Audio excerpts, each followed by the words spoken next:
जिन्होंने भी दर्शन किया अवधपुरी का, सरयू मैया का दर्शन किया है। सरयू जी का जल पीने से शरीर में भी बहुत शांति मिलती है, सुख मिलता है।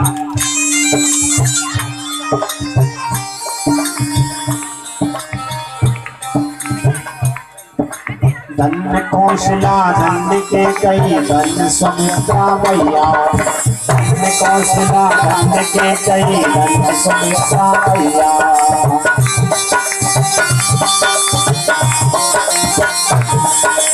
माँ कौशल्या ये कई सुमित्रा धन्य है जिनके यहाँ भगवान बाल लीला करके माताओं को आनंद प्रदान किया।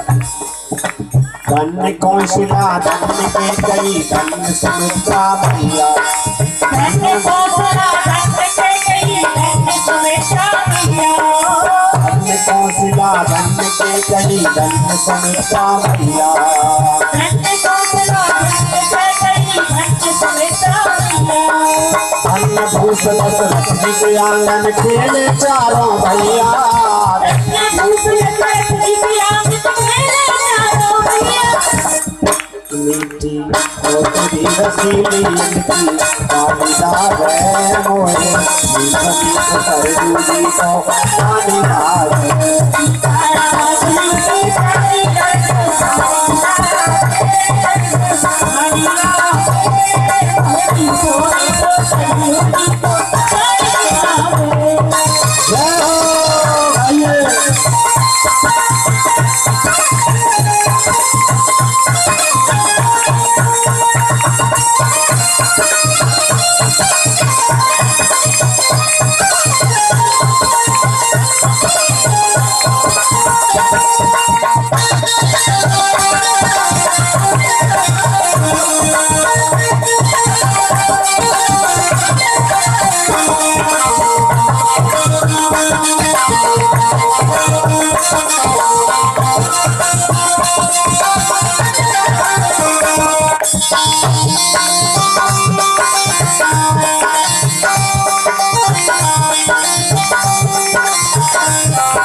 जिन्होंने अवधपुरी का दर्शन किया है वो हनुमानगढ़ी तो गए होंगे। हनुमानगढ़ी में अयोध्या के राजा हनुमान जी महाराज विराजमान हैं और वो अयोध्या के ही नहीं सारे जगत के राजा हैं।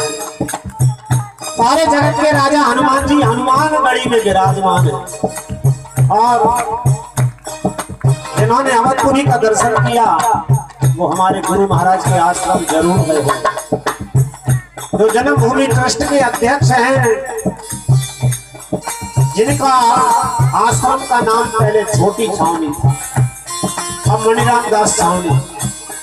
ये छोटी छावनी रंग महल हनुमानगढ़ी अति सुंदर, छोटी छावनी रंग महल,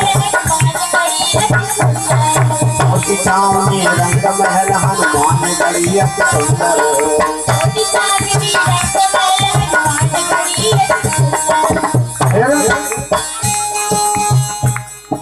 अवधपुरी गए और कनक भवन का दर्शन नहीं कर पाए तो कुछ नहीं किया। कनक भवन में सीताराम जी विराजमान है, सिंहासन स्वर्ण का सिंहासन है, उस पर भगवान विराजमान है। एक बात ध्यान देने योग्य है, वहां पर भगवान आसन पर बैठे और कहीं भी आप दर्शन करेंगे भगवान जी का मंदिरों में तो भगवान धनुष्वान लिए खड़े हैं, लेकिन कनक भवन में भगवान विराजमान है, आसन पर बैठे हुए। क्यों? राजा बन के बैठे। छोटी छावनी रंग महल हनुमानगढ़ी अति सुंदर, हे स्वयं जगत के मालिक बैठे कनक भवन के अंदर, स्वयं जगत के सीताराम जी की शोभा, सीताराम जी की शोभा सुख मिला गए, सुख मिला गए मोहे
बोलिए अयोध्या धाम की जय हो।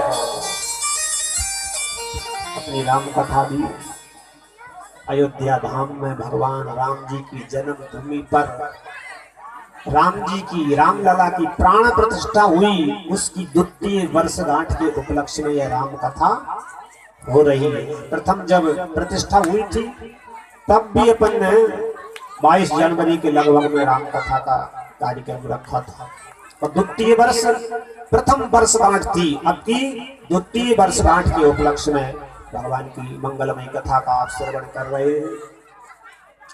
कल कथा आपने सुनी, भगवान विश्वामित्र जी के साथ में जाते हैं और उनके यज्ञ को सफल कर देते हैं। भगवान का काम तो यही है, सबके यज्ञ सफल करावो, अपनों भी सफल हो, पूर्णाहुति हो गए, सब उन्हीं की कृपा से होता है, ऐसा मानना ही चाहिए। जो अच्छा काम हो जाए तो भगवान की कृपा से, और कुछ थोड़ा बहुत इधर उधर हो जाए तो समझो हमारे कर्मों का फल, जबकि लोग उल्टा लगाते हैं। अच्छा काम हुआ है भगवत कृपा से हुआ है। तो विश्वामित्र जी का यज्ञ भगवान जी ने सफल करवाया। वहां के जो उपद्रवी थे उन आताताइयों के लिए यथायोग दंड दिया, जिनको जहां पहुंचाना था उनको वहां पहुंचा दिया, किसी को पार्सल किया, किसी को आग लगा के मार दिया। मारीच को पार्सल किया बिना फर के बाण से, सुबाहु को आवक सर सुबाहु पुनि मारा, अग्निबाण से सुबाहु को मार दिया। लक्ष्मण जी ने सब निशाचरों को नष्ट कर दिया। अनुज निशाचर कटक संघारा, जब इस तरह से निशाचरों से विजयी हो गए तो देवता हर्षित हुए। ऋषि मुनियों ने भगवान की पूजा की। मारे असुर दुज निर्भयकारी, मारे असुर दुज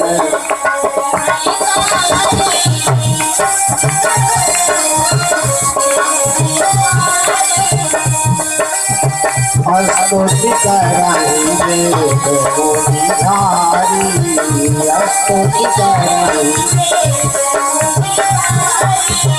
मारे असुर दुज निर्भयकारी।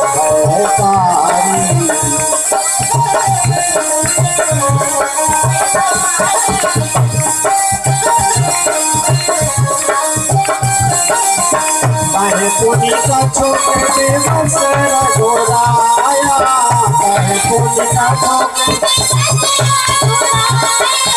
रहे तीन बचन परवाया,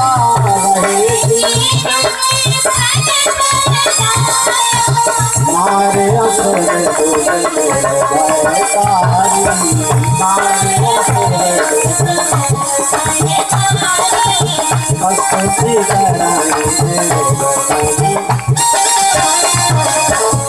देवताओं ने बहुत प्रार्थना की, ऋषियों ने भी भगवान की पूजा की। तो भगवान जी विश्वामित्र जी के आश्रम पर कुछ दिनों तक रहते हैं।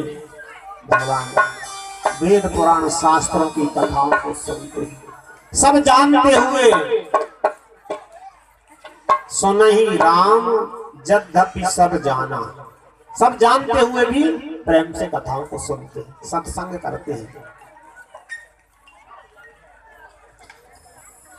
भगवान जी ने कहा, गुरु जी आपका कार्य हो गया, अब हमारे लिए अपने घर जाने की आज्ञा दें। विश्वामित्र जी ने कहा हमारे लिए निमंत्रण आया है जनकपुर से, जनकपुर चलना है। प्रभु श्री राम कहने लगे गुरु जी, पिताजी ने तो हमें आज्ञा दी थी आपकी सेवा के लिए, तो हमने आपका यज्ञ सफल करा दिया, अब हमें आज्ञा दीजिए जनकपुर आप जाइए। क्यों? जनकपुर से हमें कोई संबंध नहीं है। विश्वामित्र जी कहने लगे आपका काम है यज्ञ सफल कराना, मेरा यज्ञ सफल करा दिया तो जनक महाराज का यज्ञ और सफल करा दीजिए। उनके यज्ञ में भी बड़ी बाधा आती है। बोले कौन सा यज्ञ? वहां पर धनुष यज्ञ हो रहा है। यज्ञ का समाचार सुना तो भगवान गुरु जी के साथ में चलने के लिए तैयार हुए। धनुष यज्ञ सोने रघुकुल नाथा, हरस चले मुनिवर के साथा।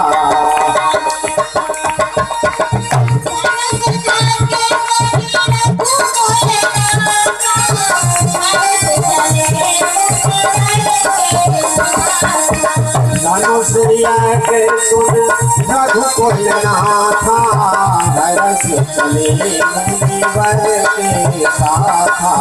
धनुष यज्ञ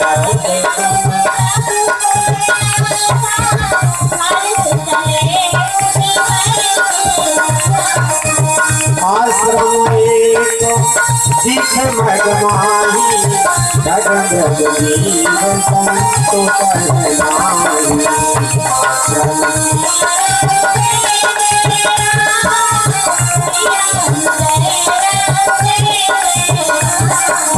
श्री राम जय राम जय जय राम, श्री राम जय राम जय जय। धनुष यज्ञ का समाचार सुनकर के भगवान जी गुरु जी के साथ में चल देते हैं तो रास्ते में एक ऐसा आश्रम दिखाई दिया जहां पर खगमृग जीव जंतु कहाँ नहीं, सूना सूना सा आश्रम दिखाई दिया। एक वहां पर नारी देह में शिला पड़ी हुई थी। प्रभु जी ने पूछा, विश्वामित्र जी ने सब समाचार सुनाया, पूरी कथाएं सुनाई। हे राम, यह गौतम पत्नी अहिल्या है, अपने पतिदेव की श्राप के कारण ये शिला देह में पड़ी है और आप इसका उद्धार कीजिए। गौतम नारी श्राप बस उपल देह धर धीर, चरण कमल रज चाहती कृपा करो रघुवीर। भगवान जी ने विचार किया, ये ऋषि पत्नी मैं अपने चरण कैसे छोड़ूं, और ये चरणों की रज चाहती है, इनके लिए यही श्राप लगा है कि जब राम जी आएंगे उनके चरणों की रज तुम्हें मिलेगी तो तुम पुनः मेरे पास आ जाओगे। क्या करूं? तो भगवान जी बिना पादुका के चल के तो आए ही थे, उनके चरणों में धूला तो बहुत लगी हुई थी। भगवान वहां से जब निकल रहे तो उनके चरणों की जो रज मामा नहीं है,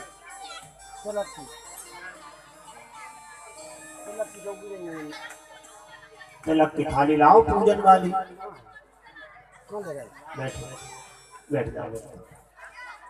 क्या है आज पूजन का कार्यक्रम वहां चल रहा था तो थाली वहीं छोड़ के आ गए।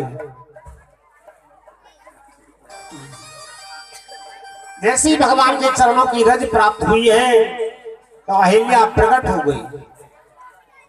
पर सत पद पावन शोक न सावन, प्रगट भई तप पुण्य सही। देखत रघुनायक जन सुखदायक, सनमुख होए कर बोल रही। अति प्रेम अधीरा तुलक शरीरा, मुख नहीं आवे बचन कही। अति सयबल भारी शरण भारी, बोलल नयन जल भारी। गई। अहिल्या प्रकट हुई, भगवान के चरणों में लिपट गई, नेत्रों से अश्रु की धारा बहने लगी। धैर्य धारण किया और भगवान से कहा, हे प्रभु, मैं तो बहुत पावन हूँ, आप तो जगत को पावन करने वाले हैं। मैं नारी पावन प्रभु जग पावन, जय राजीव लोचन भव भय मोचन, पाहि पाहि करैया श्राप जो दीना पति भल दीना, परम अनुग्रह मोचन हरि भल मोचन, हरि नाम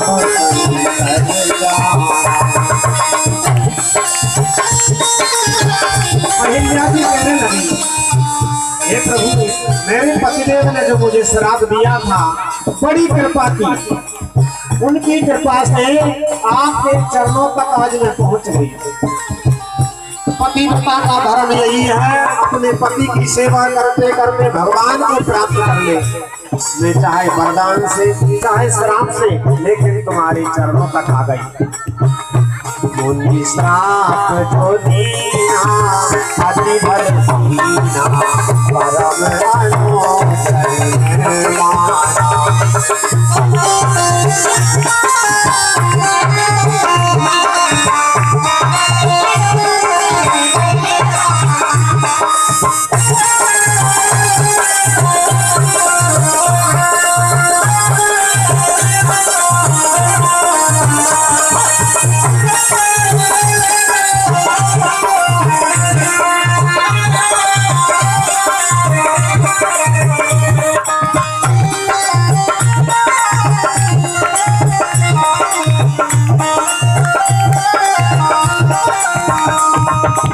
इन चरण कमलों से गंगा जी प्रकट हुई, इन चरण कमलों में भगवान शिव जी का ध्यान लगा रहता है, वही चरण मुझे प्राप्त हुए।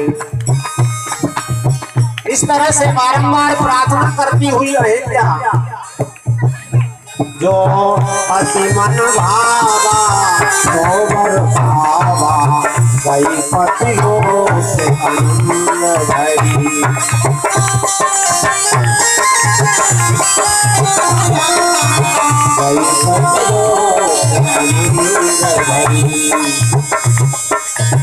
अति मन भावा सोबर भावा, गई पति लोक आनंद।